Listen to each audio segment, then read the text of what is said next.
wassalamu ala asyrafil anbiya wal mursalin sayyidina Muhammad wa ala alihi wa sahbihi ajma'in, amma ba'd.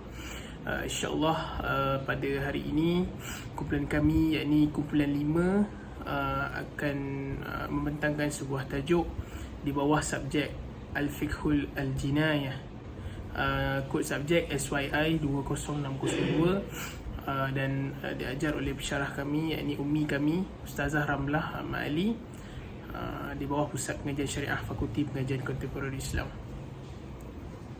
Baik, tanpa membuang masa, kita akan teruskan dengan tajuk pembentangan pada hari ini, iaitu ahkamu tarkus solah, iaitu hukum atau hukuman meninggalkan solat. Jadi sebelum itu, izinkan saya untuk perkenalkan diri. Nama saya Danish Amsyar bin Hisham, nombor metrik 065392. Baik, untuk slide yang pertama, saya akan jelaskan ahammiyatu as-solah fil Islam, kepentingan solat dalam Islam. Baik, solat adalah imej Islam yang utama dalam hidup seorang Muslim. Ia juga merupakan bukti terpenting kehambaan seseorang kepada Allah Subhanahu Wa Taala. Jadi kepentingan ini telah dijelaskan oleh Allah Subhanahu Wa Taala dalam surah firman Allah Subhanahu Wa Taala dalam surah An-Nisa ayat 103. A'udzubillahi minasyaitonirrajim. Innas salata kanat 'alal mu'minina kitaban mawquta, yang bermaksud sesungguhnya sembahyang itu adalah satu ketetapan yang diwajibkan atas orang-orang yang beriman yang tertentu waktunya. Dan dalam firman Allah yang lain, dalam surah Taha ayat 132, A'udzubillahi minasyaitonirrajim. Wamur ahlaka bis-salati wastabir 'alaiha, yang bermaksud dan perintahkanlah keluargamu serta umatmu mengerjakan sembahyang, dan hendaklah engkau tekun bersabar menunaikannya. Kami tidak meminta rezeki kepadamu, bahkan kamilah yang memberi rezeki kepadamu, dan ingatlah kesudahan yang baik adalah bagi orang-orang yang bertakwa. Jadi apabila seorang Muslim meninggalkan solat, ini bermakna dia telah melangkah jauh ke arah kekufuran. Jarang sekali seseorang yang seiring meninggalkan solat tetapi hatinya berpegang dengan akidah Islam. Dalam sabda Rasulullah SAW, Inna bainar rajuli wa bainas syirki wal kufri tarkas salah, yang bermaksud penghubung antara seorang lelaki dengan syirik dan kufur ialah meninggalkan solat. Hadis riwayat Muslim. Baik, untuk slide yang seterusnya pula, apabila seseorang Muslim sentiasa mengerjakan solat, Allah akan menjadikannya sebagai penghapus dosa dan penyuci segala kekotoran yang ada padanya. Solat akan menjadi penghubung antara dia dengan Allah yang akan dapat dilihat kesannya selepas kematiannya nanti. Rasulullah SAW bersabda, "Mithlu salawatil khamsi kamithli nahrin 'adbin ghamrin bibabin ahadikum yaktahamu fihi kullu yawmin khamsi marrat. Fama tara'una dhalika yubqa min darnihi?" Qalu la shay. Qala Rasulullah SAW, "Fa inna salatil khams tudhhibu adh-dhunub kama yadhhabu al-ma'u ad-darn." Yang bermaksud, solat 5 waktu umpama sungai yang jernih mengalir di hadapan rumah salah seorang di antara kamu. Dia mandi di dalamnya setiap hari sebanyak 5 kali. Adakah kamu rasa masih ada kekotoran yang tinggal padanya? Sahabat menjawab, tidak. Rasulullah bersabda, solat 5 waktu akan menghilangkan dosa sebagaimana air menghilangkan kekotoran. Riwayat Al-Bukhari dan juga Muslim. Baik, rumusan yang dapat saya simpulkan berdasarkan topik yang saya bentang ini, iaitu kepentingan sembahyang dalam Islam, menunjukkan bahawa Islam sangat menekankan solat dalam kehidupan seorang Muslim. Pertamanya, sememangnya solat itu adalah wajib, kerana as-salatu imaduddin, solat itu merupakan tiang agama. Jika kita tinggalkan solat, kita tak solat, maka runtuhlah agama dalam diri kita. Sekian daripada saya, itu saja. Saya akan serahkan kepada pembentang yang seterusnya. Wassalamualaikum warahmatullahi wabarakatuh. Assalamualaikum, nama saya Muhammad Naim bin Muhammad Noh dan bernombor matrik 06846 Saya akan menjelaskan tentang hukum-hukum orang yang meninggalkan solat. Dalam bab ini, terdapat dua hukum, iaitu yang pertama adalah sesiapa yang meninggalkan solat tanpa meyakini kewajipannya atau sengaja mempersendakannya, maka seseorang itu akan menjadi kafir serta murtad, dan hukumannya telah ditetapkan kerana telah mengingkari perkara yang menyeru kepada kita untuk melakukan perkara wajib terhadap Allah Subhanahu Wa Taala.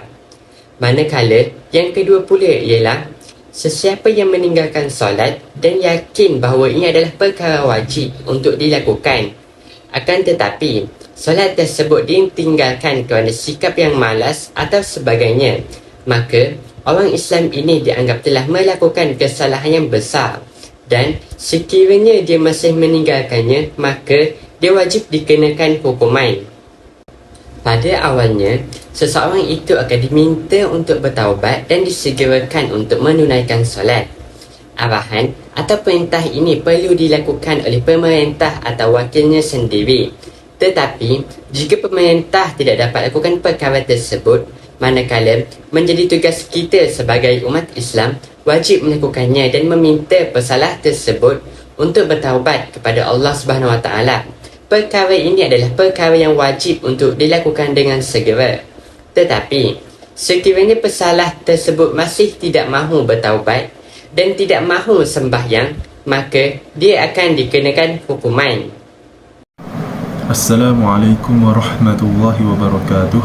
Nama saya Ahmad Haziq Aiman bin Azman, nombor metrik 068815.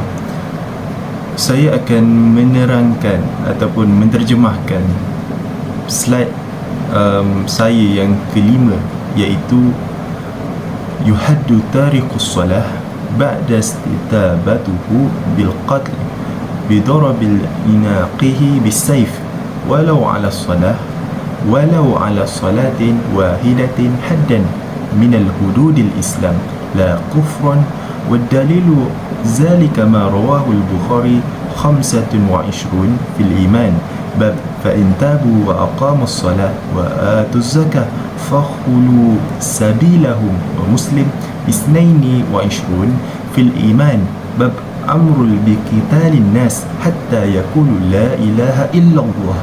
عن أبي عمر رضي الله عنهما أن رسول الله صلى الله عليه وسلم قال أمرت أن أقاتل للناس حتى يشهدوا أن لا إله إلا الله وأن محمد رسول الله ويقيموا الصلاة ويؤتوا الزكاة فإذا فعلوا ذلك عصموا مني دماءهم وأموالهم إلا بحق الإسلام وحسابهم على الله. Kesalahan bagi orang yang meninggalkan sembahyang setelah diminta bertaubat dan masih ingkar. Orang yang meninggalkan solat akan dihukum mati dengan cara dipenggal lehernya dengan pedang. Hukuman ini akan dikenakan walaupun kerana meninggalkan satu waktu solat sekalipun. Hukuman ini termasuk kategori hudud dan bukan hukuman kerana kekufuran.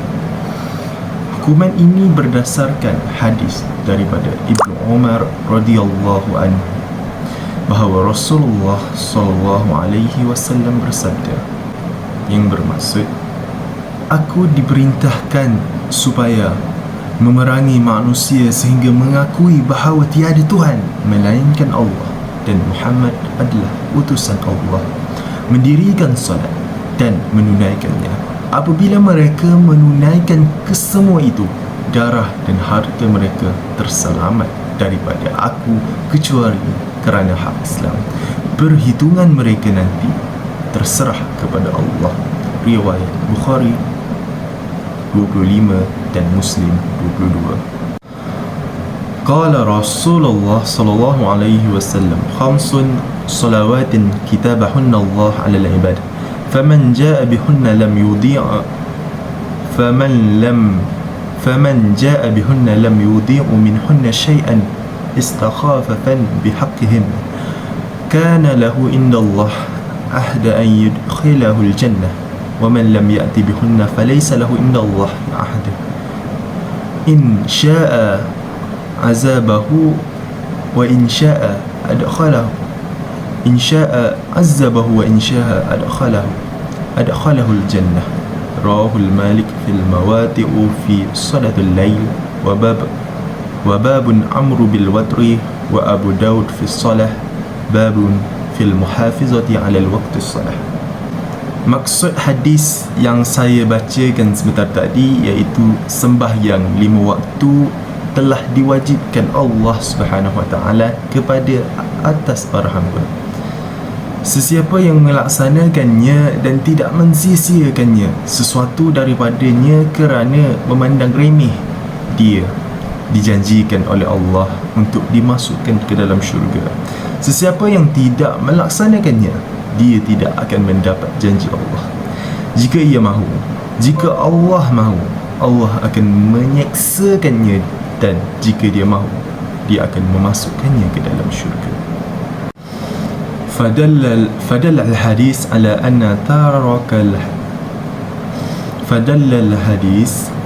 أن ترك الصلاة لا يكفر لأنه لو كفر لم يدخل في قوله إن شاء أن أدخله الجنة لأن الكفر لا يدخل الجنة قطعا فحمل الحديث على تركها كسلا جميعا بين الأدلة. Hadis di atas menjelaskan bahawa orang yang menunaikan sembahyang tidak dianggap sebagai orang kafir. Sekiranya dianggap sebagai kafir, sudah tentu dia tidak layak masuk ke dalam syurga, sebagaimana yang dinyatakan dalam hadis yang lalu. Jika dia mahu, dia akan memasukkannya ke dalam syurga. Orang kafir yang sudah tentu tidak akan masuk ke dalam syurga. Oleh itu, hadis ini ditafsir sebagai merujuk kepada orang yang malas mendirikan sembahyang agar dapat disesuaikan dengan dalil-dalil yang lain. Sekian daripada saya. Terima kasih. Assalamualaikum warahmatullahi wabarakatuh. Nama saya Muhammad Amir Husni bin Muhammad Nazli, nombor metik 068819. Hari ini saya akan membahaskan berkaitan berapa lama masa yang diambil bagi seseorang yang meninggalkan solat sebelum hukuman dilaksanakan ke atasnya. Okey, yang pertama, orang yang meninggalkan solat harus diberi kesempatan untuk bertaubat. Jika dia tidak bertaubat, maka pihak penguasa harus memberi peringatan tentang pelaksanaan hukuman mati atas perbuatannya, kemudian memberinya waktu untuk bertaubat. Hal ini berada di bawah pengawasan pihak penguasa dalam sifat sambil lewanya sampai waktu solat keluar dari waktu wajib dan alasan yang mendasar. Begitu juga dengan waktu yang dibenarkan untuk meninggal solat. Itu adalah waktu terakhir untuk mengumpulkan dengan penundaan seseorang dapat dihukum mati kerana meninggalkan solat zuhur ketika matahari terbenam dan masuk waktu maghrib, dan hal yang sama berlaku untuk solat asar. Kerana keduanya dapat dikumpulkan dengan penundaan bagi pemilik alasan yang mendasar. Waktu terakhir untuk mengumpulkan keduanya adalah ketika matahari terbenam, dan seseorang dapat dihukum mati kerana meninggalkan solat maghrib dan isyak ketika fajar, kerana keduanya dapat dikumpulkan dengan penundaan sampai waktu fajar. Okey, kita sambung pada slide yang seterusnya, yang mana jika seseorang keluar pada waktu darurat yang juga merupakan waktu solat jemaah dengan menundakan solat yang ditinggalkan tanpa alasan yang sah, meskipun telah diberikan peringatan dan ancaman pembunuhan, maka hukuman yang telah disebutkan akan ditetapkan. Sekian daripada saya, dan bahasa ini akan diteruskan oleh sahabat saya. Bismillah, saya Muhammad Zikri bin Muhammad Zulqarnain, nombor metrik 065454. Seterusnya, al-atharu al-mutarattibatu ala iqamatil had, akibat melaksanakan hukuman hudud. Hakama tarikis salati kaslan aw lidafi'i nahwahu ba'da al-qatl haddan hakama baqil muslimin. Jadi hukum orang yang meninggalkan salat kerana malas atau kerana motif terhadapnya. Jadi selepas membunuh, hukuman hudud, hukum orang yang Islam yang lain, dan dia fayajibu dafnuhu hasab turuqul masyru'ah wa ghaslihi wa takfinihi was salati alaihi ka ghairihi minal muslimin. Maka wajib dia mesti dikebumikan mengikut kaedah yang sah, memandikannya dan mengkafankannya serta solat ke atasnya seperti orang Islam yang lain. Wala tata'assar alaqatil qarabati bainahu wa bain zawi qurbahu bihadzal had. Jadi hubungan persaudaraan antara dia dan kaum kerabatnya tidak terjejas setakat ini. Fayasiru minhu aqaribuhu, maka kaum kerabatnya mewarisi daripadanya. Wa tastamiru ahkamu zawjiyah min addati wa ahdad wa ghaira dhalik binisbati li zawjatihi, dan ia berterusan peruntukan perkahwinan dari iddah dan berkabung dan sebagainya untuk isterinya. Bismillahirrahmanirrahim. Assalamualaikum warahmatullahi wabarakatuh. Nama saya Muhammad Firdaus bin Muhammad Said, akan membentangkan kesimpulan daripada tajuk kami iaitu solat. Lawi za'ama za'imu an bainahu wa bainallah halah min qurbi asqatatu anhu solah, iaitu kalau seorang penuntut mendakwa bahawa terdapat kedekatan antara dia dan Allah Subhanahu wa taala, tetapi solatnya diketepikan daripadanya. Wa ahalat lahu ba'da muharramah, dan beberapa perkara yang diharamkan olehnya tetapi dihalalkan. Fala syakka fi wujubi qatlihi, tidak syak lagi bahawa dia mesti dibunuh.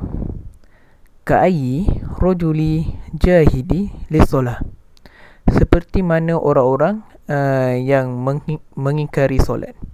Wa mislu zalika ma lahu ud'a anhu yusalli fi Ka'bah wa huwa ba'idu anha, seperti seseorang yang mendakwa dia sedang bersolat di Kaabah sedangkan dia jauh daripadanya. Kama naqal an ba'di mudda'i tasawuf, seperti yang dipetik oleh beberapa orang ahli tasawuf. Qala fuqaha wa qasru haula afdal min qatli mi'ati kafir lianna darurah asyad. Para fuqaha berkata membunuh mereka lebih baik daripada membunuh 100 orang kafir. Kerana apa? Kerana bahayanya lebih parah dan boleh menyebabkan kesesatan di antara ummah. Okey, baik, terima kasih.